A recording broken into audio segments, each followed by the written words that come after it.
In this episode, we're going to be talking about my journey. How did I start? How did it all begin? I'm going to talk to you about my story and how it all started. Let's get into it. So around 30 years ago, I started being an entrepreneur. And how did you become an entrepreneur? Well, nobody becomes an entrepreneur.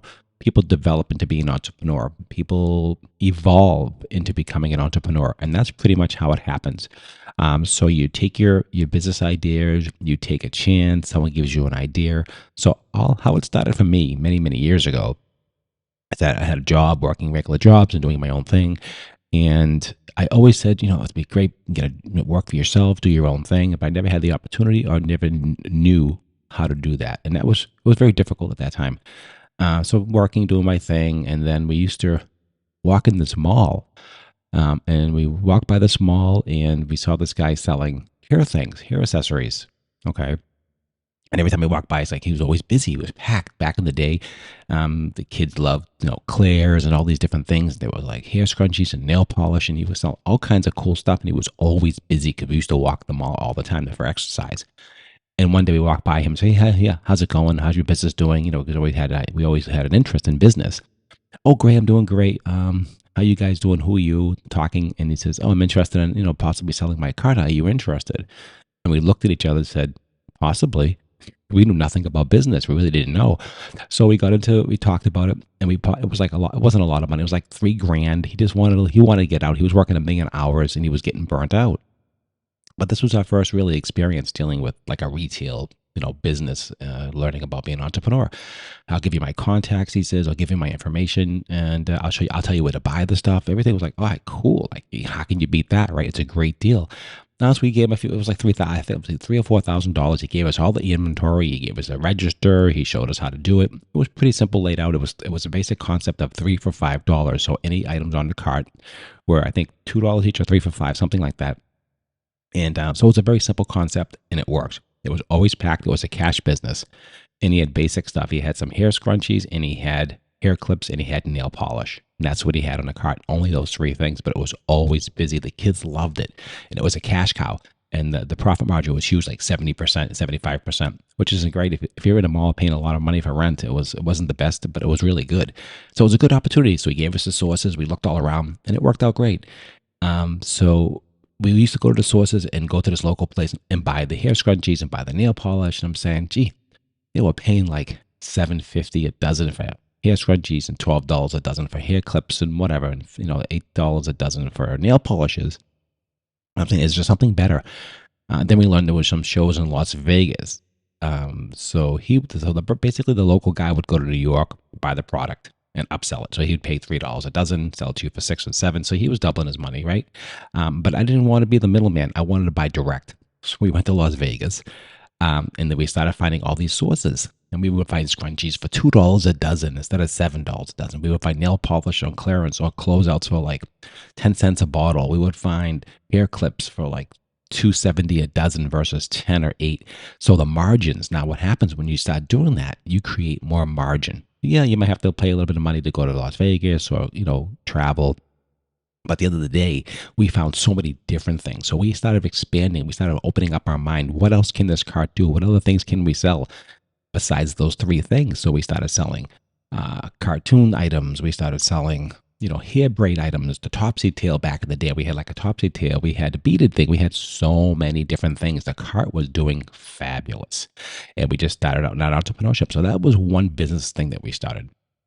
Even before that, I was online selling on eBay, and I would sell. My daughter used to bring home, and this is the push cart thing. So we used to go to the mall, and this used to be, the Beanie Babies were huge back in the day. And this is before the craze.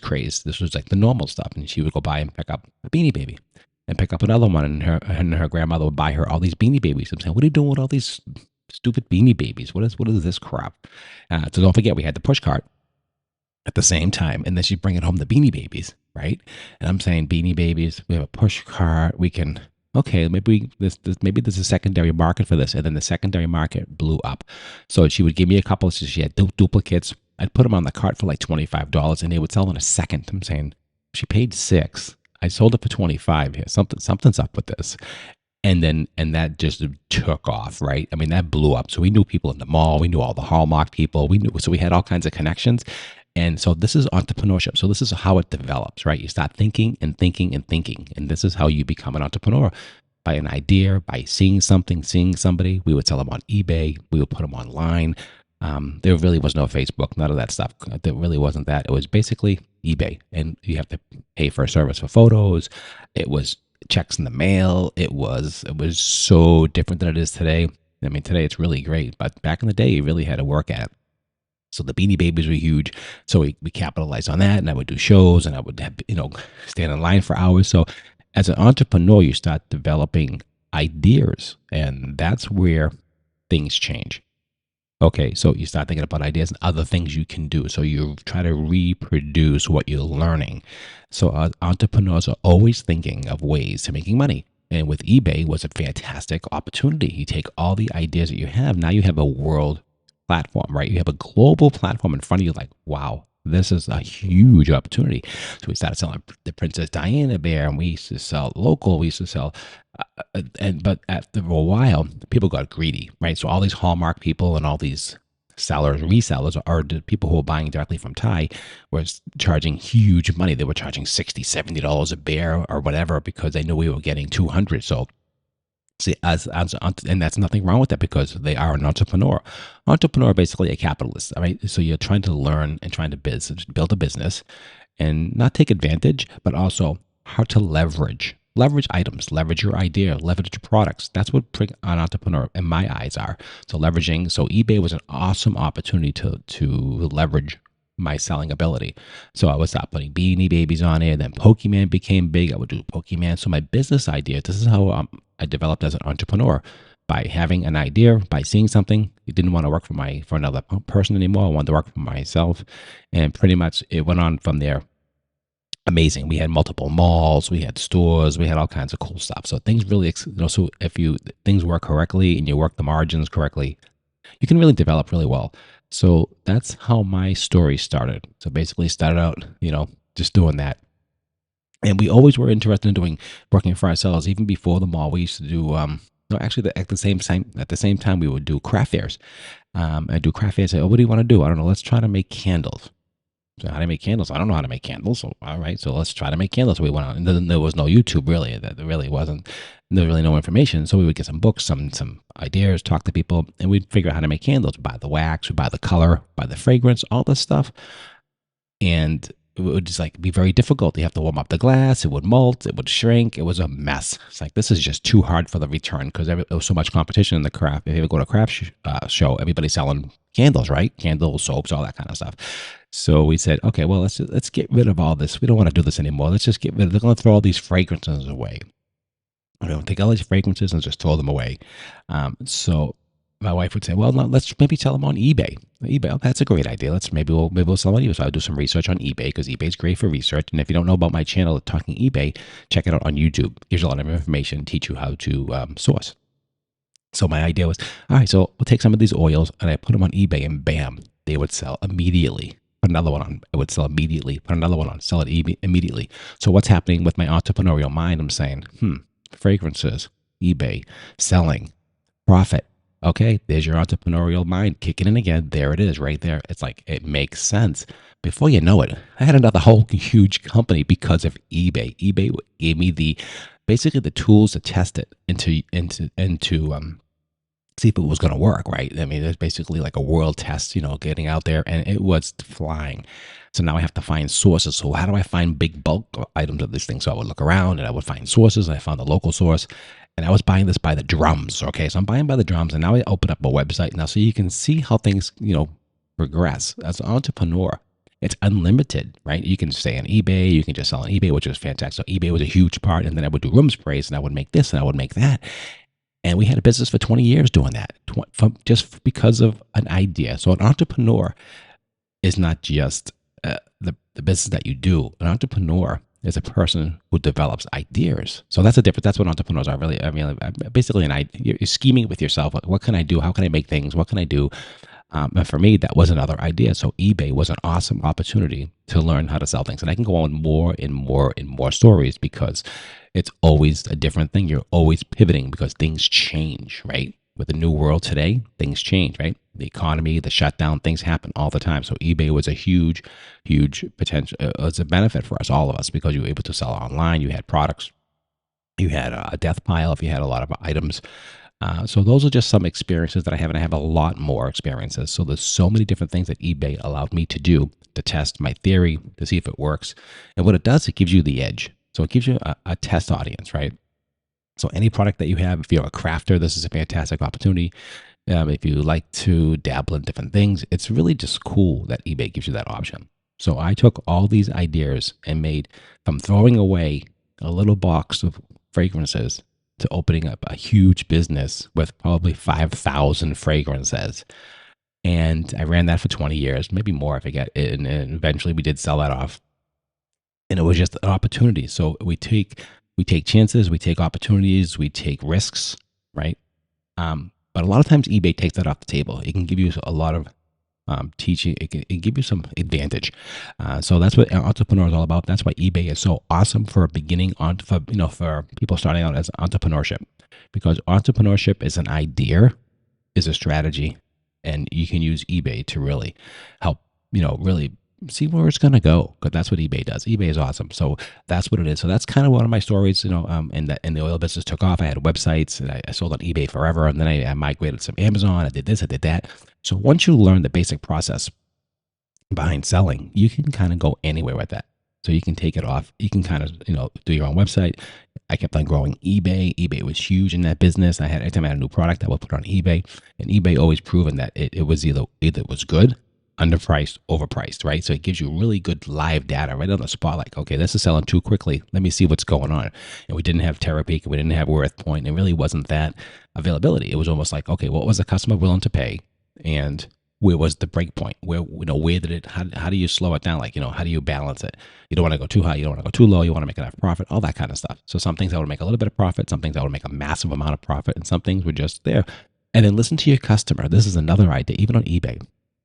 People ask that, well, how did you grow your business? Well, because I listened to people. People would say to me, do you have this fragrance? I said, no. And let's make that fragrance. And then I would sell it. And someone would say to me, oh, do you have this product? And I would start making incense sticks and started making potpourris and anything with fragrances. You got to realize that anything that you can create, you can do. I sold to soap makers, candle makers, fragrance people, incense sticks. Think about it, right? Because everything has a fragrance in it, right? I mean, I was getting people all over the world, globally, reaching out to me through eBay and saying, do you have this? I'm looking for this product, that product. So those products will give you a lot of ideas and a lot of information and help you grow your business. And it's really a great opportunity. So that's pretty much a lot of how my business started. That's how entrepreneurship kind of started for me, from very simple things, from walking into a mall to not taking advantage, but working with a craze, capitalizing on a craze, right? There's always someone capitalizing. A store goes out of business. What does someone do? Buy them out. They capitalized on that, right? So there's so many different ways. Look for stores closing, different things. There's so many opportunities. So definitely subscribe to this podcast. Also subscribe to my channel, Talking eBay, and I talk about this all the time with different products, and I'll teach you how to do things on eBay. And that's what that's all about. So I hope you enjoyed this small segment. I just want to give you some ideas, some food for thought. Don't give up. Always keep trying. It's so important to just keep doing, keep pushing, and you just never know where it's going to go. As an entrepreneur, you learn, you take your time, and it's okay to use eBay to try these things because the investment is low. It doesn't cost you a ton of money. You don't have to be nervous about that. You can just test small sections of it, and that's what's great about eBay. So eBay was really huge, and eBay, don't forget, back in the day when I did my mall, eBay was just starting out. I mean, we're talking early '90s, and things were just beginning with the internet. It was just starting. eBay was in the beginning of all that. Things were just kind of rocking and rolling. We would get messages to AOL, AOL messages, right? People send you checks in the mail. It's like, oh, well, who's this from? Okay, this is an order, or they're paying for this. It was so different. eBay was different. You didn't have photos. You didn't have automatic feedback. You didn't have protection. You didn't have anything. It was a wild west. It was like, okay, I sold something and hopefully I'll get paid. And they didn't. It was just, it was crazy. But eBay was a great tool to help me grow as an entrepreneur. So eBay is an entrepreneurial's best situation because it gives you so much information. It's just unbelievable what eBay can offer you. It gives you experience. It gives you education. You can learn about pricing. You can learn all kinds of really interesting things while using eBay. So that's what I have as far as on this episode.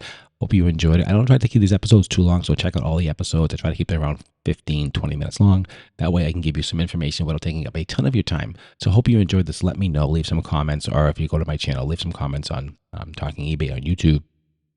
And when you're always out looking around, and this is another bad thing about becoming an entrepreneur, now I'll close on this, is that your mind never stops. Now you start thinking about every single thing you walk by, and sometimes that could be a detriment, because that can say, oh, I can make money with this, and you can't, you lose money. So you have to be a little bit careful. You have to step back and say, okay, well, what am I doing here? Make sure you take a look at the products, make sure you're looking at the data. Now with eBay, there's so much data today. You can really look, do the research and say, the median price, you can see how long things have been on for, when they sell. Use Terapeak. Terapeak gives you, sales flow. If you buy a Christmas CD today, you're trying to list it in July, July, whatever, in the summertime, and I'm only going to get $5 for it. But maybe in December 15th, you're going to get $30 for it. Why? Because people think about Christmas really in December. Really, that's really when it happens, after Thanksgiving, right? November, December. So that kind of thing. Or if you buy summer sandals, well, you're going to get the least money for those sandals in December than you would maybe in June. So you got to think about the flows, ebbs and flows, about products, timing, and pricing. And eBay gives you all those tools, right, with Terapeak. You can use WorthPoint if you want to get into the next level. And there's just so many different things that you can use. So it's all about, so once you start, you always walk. And for many times, we'd walk around shows. We'd go to Vegas, and there'd be huge shows. We look at so many products saying, oh, we can make money with this. Oh, we can make money with that. It was like, you got diluted. Okay, you got to be careful. You don't want to get diluted. You don't want to get too wide with your what your product, what your story is, what you're selling. So you kind of stay within the lane, and you can find things within that specific, genre of product items that you're selling, whatever it is, the products that you're selling, and stay within that lane, because you can go all over the place, because there are so many opportunities, especially when you go to like a big show in Vegas. And it's just there's so many different options. There's knives, and there's hunting, and there's camping, and there's a bazillion things, and everything, drones, electronics, cars. I mean, you just name it. There's a bazillion things that you can take advantage of. So, always be careful. Look at your margins. Use eBay and really do the research, because it gives you a real good real world analysis on what's going on with products and pricing. So that's really interesting. So that's my final thought. Don't go down the rabbit hole, because as an entrepreneur, what happens? Your mind starts shifting. You start thinking differently, and things can go crazy. So that's what happens. So yeah, just be careful. Take your time, and don't overthink it. Just say, okay, this is in my lane. This is the research. I used to go around my phone and looking up everything all the time and try to figure it out. And it's just too hard. Try to just really know your product, know your margins, and then basically use that. And don't let your mind control your emotions, because you can go down the wrong rabbit hole. You can go broke. So just be careful with that. All right, guys. That's what I want to leave you with. Hope you enjoyed this podcast, Talking eBay. Check out all my other podcasts on all the popular podcast channels. And also check out my show, Talking eBay, on YouTube. Appreciate it as always. And I'll see you at the next Talking eBay.